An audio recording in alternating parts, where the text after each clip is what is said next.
সুপ্রিয় দর্শক, স্বাগত জানাচ্ছি। ইরানকে ঘিরে মধ্যপ্রাচ্যের ভূ রাজনীতি নিত্য নতুন মোড় নিচ্ছে।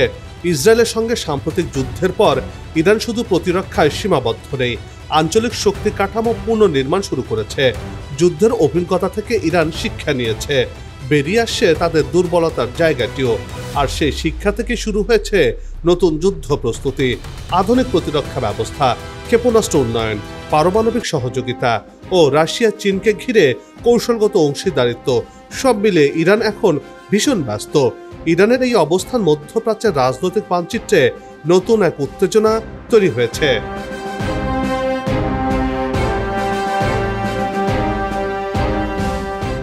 ইরানকে ঘিরে আরব উপসাগরের প্রতিদ্বন্দ্বী রাষ্ট্রগুলো এখন বসে নেই, তেমনি করে যুক্তরাষ্ট্র ও ইউরোপকেও নতুন হিসেবের খাতা খুলে বসতে হচ্ছে।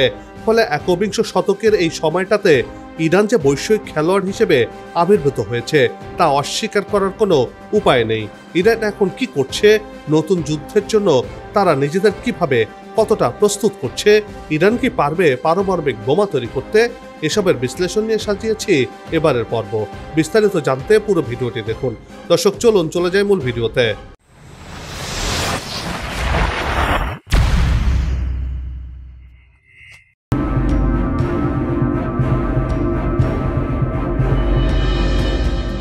ইরান বিশ্বের প্রাচীনতম সভ্যতাগুলোর মধ্যে একটি। এদেশের ইতিহাস হাজার হাজার বছরের পুরনো। এটি এমন এক জাতি যারা শতাব্দী ধরে বিভিন্ন সাম্রাজ্যের আক্রমণ সত্ত্বেও নিজেদের অস্তিত্ব রক্ষা করেছে। একাধিকবার মঙ্গল, রোমান, তুর্কি, ব্রিটিশ এবং আরব আক্রমণের পরেও ইরান কখনো পুরোপুরি পরাজিত হয়নি, অপরাজিত থেকেছে এই ইরান। এটি প্রমাণ করে ইরান যে কোনো শক্তির মোকাবেলা করতে সক্ষম। ইরান নদী শিকার করতে শেখেনি, যুগ যুগ ধরে তাই প্রমাণ হয়ে আসছে।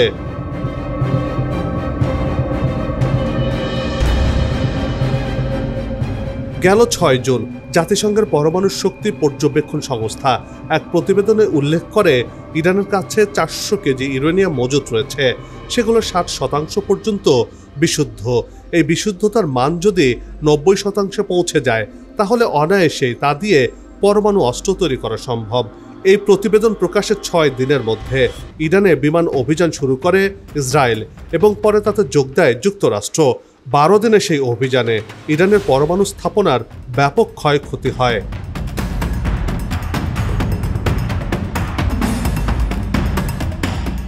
আর জুনে ইসরায়েলের সাথে যুদ্ধে ইরানের সক্ষমতা দেখেছে বিশ্ব।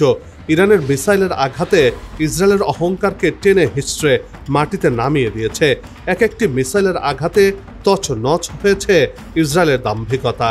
তবে সেই যুদ্ধে ইরানকেও বেশ ক্ষয়ক্ষতির মুখে পড়তে হয়। এবার সেখান থেকে উঠে দাঁড়াতে শুরু করেছে দেশটি।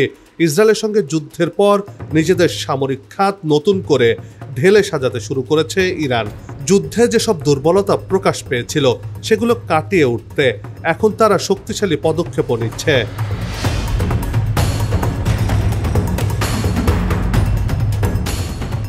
আকাশ প্রতিরক্ষা ব্যবস্থা আধুনিকরণ এবং ক্ষেপণাস্ত্র ভান্ডার সমৃদ্ধ করার মাধ্যমে তেহরান জানান দিচ্ছে যে কোনো নতুন সংঘাতের জন্য তারা প্রস্তুত।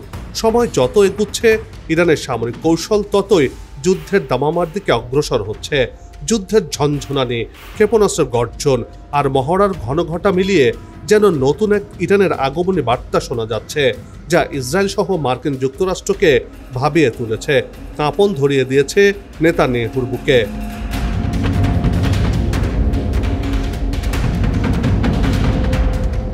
অতীতের ক্ষতকে শক্তিতে রূপান্তরিত করে ইরান এখন নিজেদের সামরিক দুর্গকে এমনভাবে সাজাচ্ছে যাতে শত্রুপক্ষ যে কোনো আগ্রাসনের আগে দ্বিতীয়বার ভাবতে বাধ্য হয়।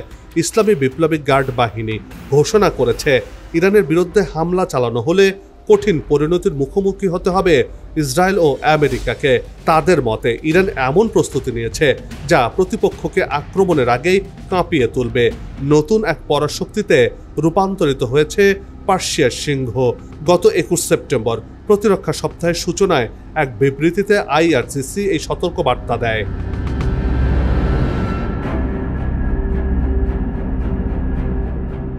1980-র দশকে ইরাকের চাপিয়ে দেওয়া যুদ্ধের স্মরণে এ সপ্তাহটি পালিত হয়। সেই যুদ্ধে ইরাক দ্রুত বিজয়ের আশা করেছিল, কিন্তু ইরানের প্রতিরোধের কারণে তা 8 বছরের দীর্ঘ সংঘাতে রূপ নেয়। আমেরিকা তখন ইরাককে সামরিক ও রাজনৈতিক সহায়তা দিয়েছিল।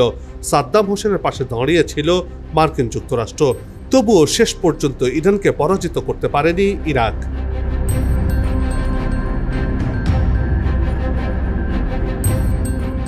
ইতিহাসে সেই অভিজ্ঞতা থেকে শিক্ষা নিয়ে ইরান আজকের দিনে নিজেদের সামরিক শক্তি পুনর্গঠন করছে।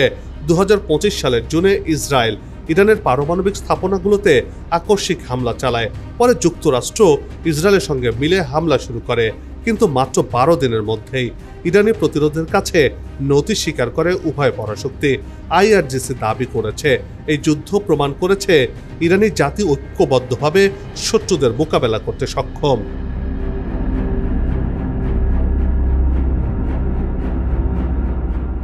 ইসরায়েল ও আমেরিকার আগ্রাসনের পর ইরানের জাতীয় ঐক্য আরও সুদৃঢ় হয়েছে, বরং পশ্চিমা শক্তি কোনো সাফল্য অর্জন করতে পারেনি ইরানে হামলা চালিয়ে।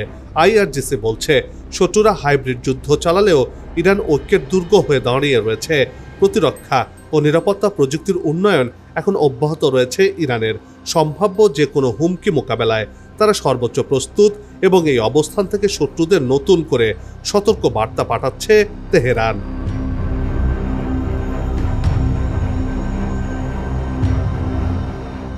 ইরানে সে 400 কেজি ইউরেনিয়াম কোথায় রয়েছে তা এখনও জানা যায়নি। ইসরায়েলের অভিযানের পর থেকে নিজেদের পরমাণু কর্মসূচি নিয়ে জাতিসংঘের সঙ্গে যখন বাদানুবাদ চলছে ইরানের, ঠিক সেই সময়ে দেশটিতে পরমাণু বিদ্যুৎ কেন্দ্র স্থাপনের উদ্যোগ নিয়েছে রাশিয়া।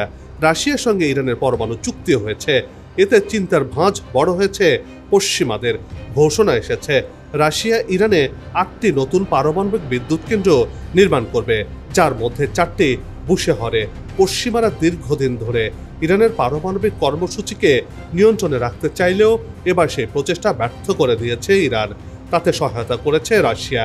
ইরান শুধু জ্বালানি নিরাপত্তাই নয়, কৌশলগত প্রতিরোধের নতুন বার্তাও দিয়েছে, যা মার্কিন যুক্তরাষ্ট্র সহ ইসরায়েলের জন্য মারাত্মক ভয়ের কারণ। কেননা এরই মধ্যে ইরান আন্তঃমহাদেশীয় ক্ষেপণাস্ত্র বানিয়ে ফেলেছে। চাইলে ঘরে বসেই মার্কিন মুলুকে হামলা চালাতে পারবে ইরান।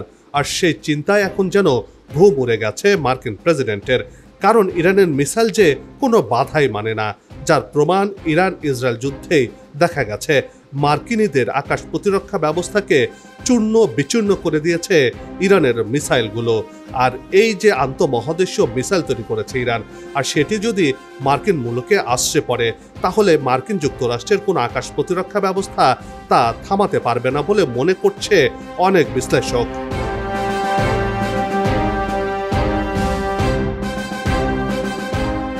ইরানের সংসদীয় কমিশনের মুখপাত্র ইব্রাহিম রেজাই বলেছেন, রাশিয়ার সঙ্গে এই ঐতিহাসিক চুক্তি তেহরানের আত্মনির্ভরতার ঘোষণা। বুশেহরের নতুন ইউনিটগুলো সম্পূর্ণরূপে ইরানি কোম্পানিগুলো নির্মাণ করবে। এতে বোঝা যাচ্ছে ইরানের পারমাণবিক শিল্পকে কোনোভাবেই থামানো সম্ভব নয়। সরাসরি ওয়াশিংটন ও তেল আবিবকে লক্ষ্য করে এ ঘোষণা দেওয়া হয়েছে। এর মাধ্যমে ইরান আগামী শক্তিধর দেশ হিসেবে নিজের নাম লেখাতে চলেছে।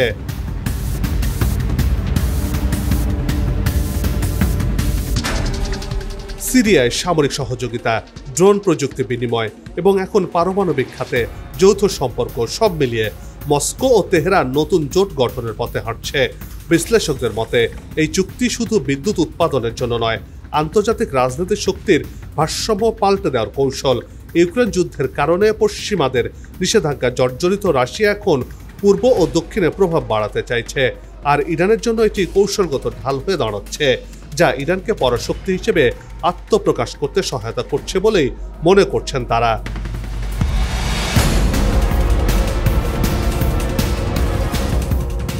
আন্তর্জাতিক পারমাণবিক শক্তি সংস্থাকে নিয়ে ইরান সরাসরি অসন্তোষ প্রকাশ করেছে। ইরানি কর্মকর্তারা বলছেন তাদের 3টি পারমাণবিক স্থাপনায় হামলা চালানো হলেও IAEA নীরব থেকেছে। ইউরোপীয় দেশগুলোর দ্বিচারিতা ও যুক্তরাষ্ট্রের আগ্রাসী ভূমিকার সমালোচনা করে ইরান জানিয়েছে তারা একা নয়, রাশিয়ার মতো পরাশক্তি মিত্র এখন তাদের পাশে রয়েছে, যা ইরানকে সামরিক দিক থেকে অনেক দূর এগিয়ে নিতে সহায়তা করছে। বিশেষ করে মানসিকভাবেও শক্তিশালী হচ্ছে ইরান।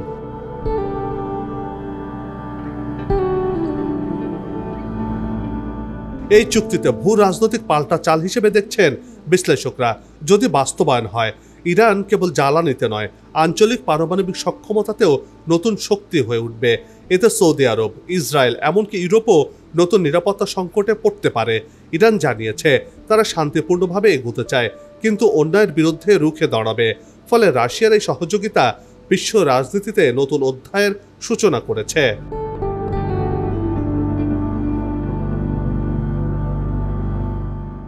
ইরানের এই অগ্রগতি এক নতুন বাস্তবতা তৈরি করছে। আরব দেশগুলো দীর্ঘদিন ধরে ইরানের প্রভাবকে আশঙ্কার চোখে দেখছে। বিশেষ করে সৌদি আরব এবং উপসাগরীয় মিত্ররা ইরানের সামরিক সক্ষমতার সঙ্গে নতুন করে হিসাব কষতে বাধ্য হচ্ছে। যুক্তরাষ্ট্রের সঙ্গে তাদের প্রতিরক্ষা চুক্তি থাকলেও ইরানের ক্ষেপণাস্ত্র ও ড্রোন প্রযুক্তির সাফল্য সেই নিরাপত্তা নিশ্চয়তাকে প্রশ্নবিদ্ধ করছে।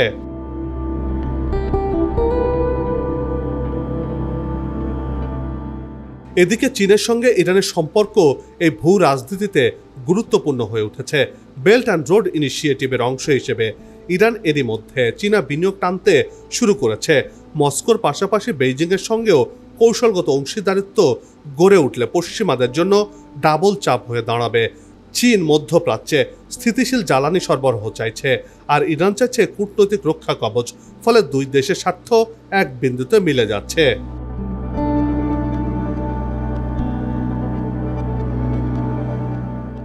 বিশ্লেষকদের মতে ইরান শুধু আঞ্চলিক শক্তি নয়, বৈশ্বিক রাজনীতির এক গুরুত্বপূর্ণ অংশীদার হয়ে উঠছে। আর সেই উত্থান পশ্চিমাদের দীর্ঘদিনের মধ্যপ্রাচ্য নীতিকে নতুন চ্যালেঞ্জের মুখে ঠেলে দিচ্ছে। মার্কিন প্রেসিডেন্ট ডোনাল্ড ট্রাম্প হুঁশিয়ারি দিয়েছেন, ইরানকে কখনোই পারমাণবিক অস্ত্র রাখার অনুমতি দেওয়া যাবে না। জাতিসংঘের সাধারণ পরিষদে ভাষণ দেওয়ার সময়ও ট্রাম্প বলেছেন, ইরানকে কখনোই পারমাণবিক অস্ত্র ধারণ করতে দেওয়া যাবে না। আর ইরানের বাস্তব চিত্র সব হিসেব নিকেশ পাল্টে দিতে শুরু করেছে।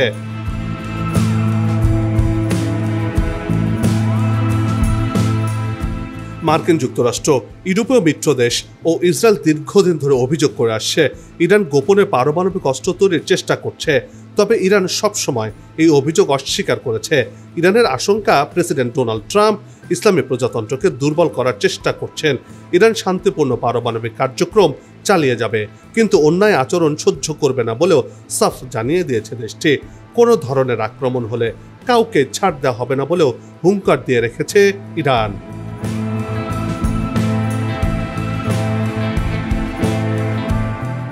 সাম্প্রতিক বছরগুলোতে সামরিকের পাশাপাশি সাইবার যুদ্ধের ক্ষেত্রেও শক্ত অবস্থান তৈরি করেছে।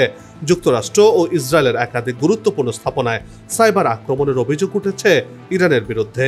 অন্যদিকে তেহরান দাবি করেছে ইসরায়েলি আগে তাদের পারমাণবিক গবেষণা কেন্দ্র ও তেল শোধনাগারে সাইবার হামলা চালিয়েছে। এই ডিজিটাল যুদ্ধক্ষেত্র এখন প্রচলিত যুদ্ধের মতোই বড় হুমকি হিসেবে দেখা হচ্ছে। আর সেক্ষেত্রেও ইরান পিছিয়ে নেই, এগিয়ে রয়েছে।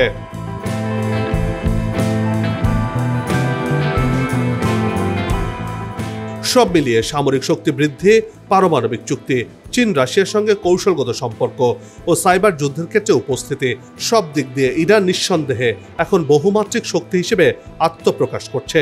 পশ্চিমাদের অবিরত নিষেধাজ্ঞা ও আগ্রাসন তাদের অগ্রযাত্রাকে থামাতে পারেনি। প্রতিটি আঘাত থেকে নতুন শক্তি সঞ্চয় করে আরও দৃঢ় হয়ে উঠেছে ইরান। আর এতেই বৈশ্বিক শক্তির ভারসাম্য পাল্টে দেওয়ার পর্যায়ে এসেছে ইরান।